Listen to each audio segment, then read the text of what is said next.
बिस्मिल्लाहिर्रहमानिर्रहीम। अस्सलाम वालेकुम। चाइना ने आज इसराइल के 2000 साला मंसूबे पर पानी फेर दिया है। और क्या कमाल स्ट्रेटजी लेकर आए हैं चाइनीज। दुनिया को उन्होंने बता दिया है कि हम करने क्या जा रहे हैं। चाइना ने बेल्ट रोड इनिशिएटिव यानी BRI प्रोजेक्ट के अंदर शाम को भी शामिल कर लिया है। और ये इतनी बड़ी डेवलपमेंट है कि इसराइल के 2000 साला मंसूबे पर पानी फिर गया है। और इंशाल्लाह उम्मीद है कि इसराइल नाकाम होगा। असल में आप अच्छी तरह जानते हैं कि चाइना ने ये जितना आपको CPEC और ये BRI, असल में तो जो प्रोजेक्ट था वो था हजरत ईसा अलैहिस्सलाम के दौर से पहले। ये चाइनीज जो रोमन और पर्शियन एम्पायर से जिस रास्ते के थ्रू ट्रेड करते थे, आज उन्होंने उसका नाम BRI रखा है। और CPEC उस BRI के अंदर एक एडिशन है। यानी उन्होंने काम ये किया है कि हजरत ईसा अलैहिस्सलाम के दौर से पहले जो चाइनीज का रास्ता था, जो चाइनीज एम्पायर का था, इस वीडियो की अहम डिस्कशन चलती रहेगी। लेकिन इससे पहले आप वीडियो को लाइक करें, हकीकत TV को सब्सक्राइब कर लें और बेल आइकन पर जरूर क्लिक करें। उसी को उन्होंने दोबारा बहाल किया। 70% वही रास्ता है, 30% उन्होंने मजीद ऐड किया जिसमें CPEC भी है। और CPEC जो प्रोजेक्ट है ये बेसिकली फ्लैगशिप है। यानी आप ये समझ लीजिए ये दिल है, हार्ट है, या आप ये कह लें ये ब्रेन है उस प्रोजेक्ट का। और सबसे बढ़कर ये डेवलपमेंट सामने आई है जो अल्लाह पाक की मेहरबानी से, कि आज के बाद अब चाइना रशिया के मामले में हो, पाकिस्तान के मामले में हो, शाम के मामले में हो, मस्जिद अक्सा के मामले में हो, अब अल्हम्दुलिल्लाह अल्लाह का शुक्र है कि चाइना एक बड़ी ताकत बनकर अब मस्जिद अक्सा की हिफाजत के लिए अल्लाह पाक ने इसको मुंतखब किया है। उसकी वजह क्या है? देखिए, अगर इसराइल को मस्जिद अक्सा गिरानी है, जो इंशाल्लाह अल्लाह के हुक्म से अल्लाह बचाने वाला है, तो फिर आप शाम को तबाह किए बगैर, उस पर कब्जा किए बगैर ये नहीं गिरा सकते।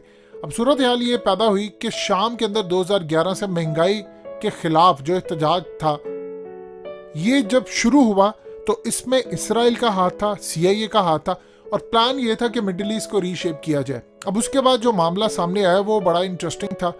उसके बाद बशार अल असद की हुकूमत का तख्ता उलटने ही वाला था कि रशिया वहां पर पहुंच गया।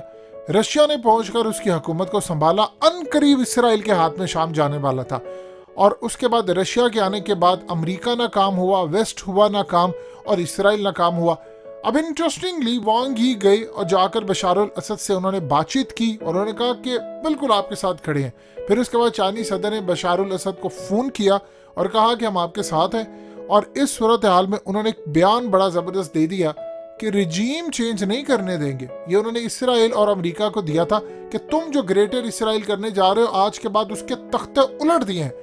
अब चाइना ने सीरिया को यानी शाम को मना लिया है और शाम ने दस्तखत कर दिए हैं और वो BRI प्रोजेक्ट के अंदर आ गया है। और उसका फ्लैगशिप है CPEC। यानी कि आज के बाद CPEC की अहमियत जो पहले बढ़ चुकी थी, अब वो मजीद बढ़ चुकी है। और पूरी दुनिया की नजरें हैं अब CPEC पर। अब चाइना पूरी दुनिया को ये दिखाएगा कि देखो CPEC फ्लैगशिप है, मैंने यहाँ पर CPEC को कंप्लीट किया है। और इस तरह मैं करता हूँ, फौज भी देता हूँ, फिर उसके बाद मैं टेक्नोलॉजी भी देता हूँ जिस तरह पाकिस्तान को दे रहा है। J-10C तैयारे भी देता हूँ। हर तरह की टेक्नोलॉजी पाकिस्तान को जो दी है वो आपको भी दूंगा, आपको भी मजबूत करूंगा। आप मेरे साथ शामिल हो जाए और मेरे साथ रहे। अब असल में बशार अल असद आज के बाद उसका इक़्तिदार खत्म नहीं होगा अनटिल कि उसकी मौत हो जाए। उसकी वजह यह है कि अब चाइना ने उसको बचाने की जमानत ले ली है और इसराइल को ये चीज़ खटक रही है। देखिए, जब वो BRI का प्रोजेक्ट कर रहे हैं तो उसकी सारी सिक्योरिटी चाइना लेगा। अब चाइनीज फौजें जाहिर सी बात है शाम में भी जाएंगी। और आप जानते हैं कि शाम के अंदर ऑलरेडी रूस है। यानी जिस जगह पर इसराइल ने तबाह करने का मंसूबा बनाया था, अब अल्लाह के हुक्म से चाइना के जाने के बाद मामला बड़ा बेहतर होगा। और आप अच्छी तरह जानते हैं कि शाम के मुतल्लिक कितनी अहादीस है। ये अमन का गहवारा बनेगा, ये मुसलमानों का हेडक्वार्टर बनेगा। देखिए, जब मुसलमानों का हेडक्वार्टर बनने से पहले इसको यहाँ पर अमन आना चाहिए, तभी अमन का गहवारा बनेगा। और फिर हज़रत ईसा अलैहिस्सलाम के नज़ूल से पहले जो हालात है उस पर शाम की कितनी अहमियत है, ये आप लोग बड़ी अच्छी तरह समझते हैं। अब इंटरेस्टिंग सूरत हाल है कि अल्लाह पाक ने एक ऐसा रास्ता चूज कर दिया। देखिए, मुसलमानों के बस की बात नहीं थी कि वो इसको बचा सके। हमारे लिए मस्जिद अक्सा बड़ी ज़रूरी है। प्लान ये है कि इसराइल का जो ग्रेटर इसराइल का प्लान है वो अब शाम से आगे होकर जाना था। जब वहां से ही नहीं निकल पाएगा तो फिर सूरत हाल क्या होगी? जाहिर सी बात है, अब चाइना मिडिल ईस्ट में आ जाएगा, तो वो शाम को अगर सपोर्ट कर सकता है तो फिर वो अरब वर्ल्ड को भी करेगा। अरबों को पैगाम चला गया है कि अमेरिका का फ्यूचर नहीं है, फ्यूचर है चाइना का। हम यहाँ पर आ चुके हैं। अब इस सूरत हाल में अमेरिका को इतना बड़ा झटका लगा। देखिए, जहां जहां ये BRI प्रोजेक्ट शामिल होता है वहां पर हमले शुरू हो जाते हैं। चाहे वो अफगानिस्तान के अंदर करने की तैयारी थी, पाकिस्तान के अंदर, गवादर के अंदर अमेरिका को ये खटकता है। लेकिन चाइना ने कमाल, ऐसी कौमें ही तरक्की करती हैं।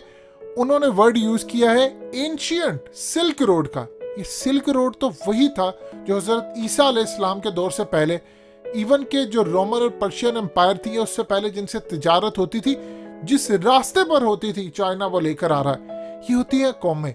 हम अपना दौर 1400 साल पहले का मुसलमान भूल चुके हैं। हम भूल चुके हैं कैसे मदीना की रियासत कायम हुई थी, लेकिन चाइनीज नहीं भूले, ना इसराइली भूले हैं कि चाइना का मजबूत होना मुसलमानों को और ख़ास तौर पर पाकिस्तानियों के लिए बड़ा ज़रूरी है। ये बात याद रखिएगा।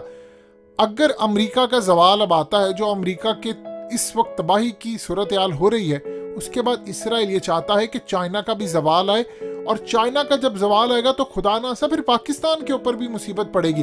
चाइना ये चाह रहा है कि वो पूरी दुनिया पर रूल करे और उसमें पाकिस्तान उसका साथ दे रहा है। और पाकिस्तान की जितनी अहमियत है चाइना के नज़दीक, चाइना के लिए दुनिया की किसी मुल्क की इतनी अहमियत नहीं है, क्योंकि उसको पता है कि अमेरिका और इसराइल ने रखा ही इसलिए है भारत को कि वो चाइना पर हमला करे और चाइना ने उससे अपना लैंड वापस लेना है। अब इंटरेस्टिंग सूरत हाल ये है कि जब ये मस्जिद अक्सा की तरफ आएंगे तो जाहिर सी बात है बशारुल असद तो मदद मांगेगा चाइना से, और चाइना जब यहाँ पर आएगा वो अपनी टेक्नोलॉजी भी लेकर आएगा, वो अपने वर्कर्स लाएगा। तो उनकी हिफाजत के लिए आप जानते हैं कि शाम की सूरत हाल कितनी ख़राब है। वहाँ पर तो आपके वर्कर्स वही जाएंगे जिनको फुल प्रूफ सिक्योरिटी होगी। अब चाइना यहाँ पर जाहिर सी बात है अपना फौजी अड्डा भी बनाएगा, एयरफोर्स बनाएगा। यहाँ पर जब अपना अड्डा बनाएगा तो कल को जब पाकिस्तान की एयरफोर्स, जब मस्जिद अक्सा का मामला उठेगा, तो फिर चाइना को पता है जिस तरह रशियन प्रेसिडेंट पुतिन ने किया था, शाम के अंदर वो मुस्लिम फौजें लेकर आया था किसका मुकाबला करने के लिए? वो मस्जिद अक्सा को बचाने के लिए भी डेफिनेटली बात है सामने जब आ गया था, और वो दाइश का मुकाबला करने के लिए। और उनको हदीसें बताई थी कि देखो तुम्हारी हदीसों में लिखा है ये खवारिज है, तुमने मारना है, तुम्हें सबाब होगा और तुम्हें जन्नत मिलेगी। क्या कमाल उस बंदे की स्ट्रेटजी थी। चाइना भी यही काम करेगा। चाइना ये काम करेगा कि जब ऐसी सूरत हाल होगी तो वो पाकिस्तान की एयरफोर्स को इन्वाइट करेगा।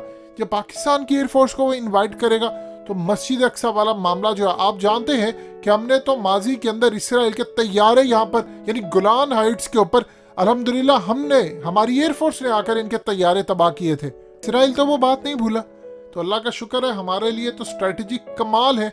और ये इतना गोल्डन मकाम आ चुका है, इतना ज़बरदस्त मकाम आ गया है कि अल्लाह का शुक्र है एक ऐसा मुल्क आ गया है जो कम से कम मुसलमानों का हमदर्द है। यानी इस मामले के ऊपर आप याद रखिएगा, अगर उसने आपकी मदद करने का फैसला किया तो इंशाल्लाह इसराइल और अमेरिका मुसलमानों के खिलाफ जिस ग्रैंड प्लान की तैयारी कर रहे हैं वो नहीं कर पाएंगे, और इसमें फतह मुसलमानों की कम से कम इसराइल के मुकाबले में खड़ी हो जाएगी।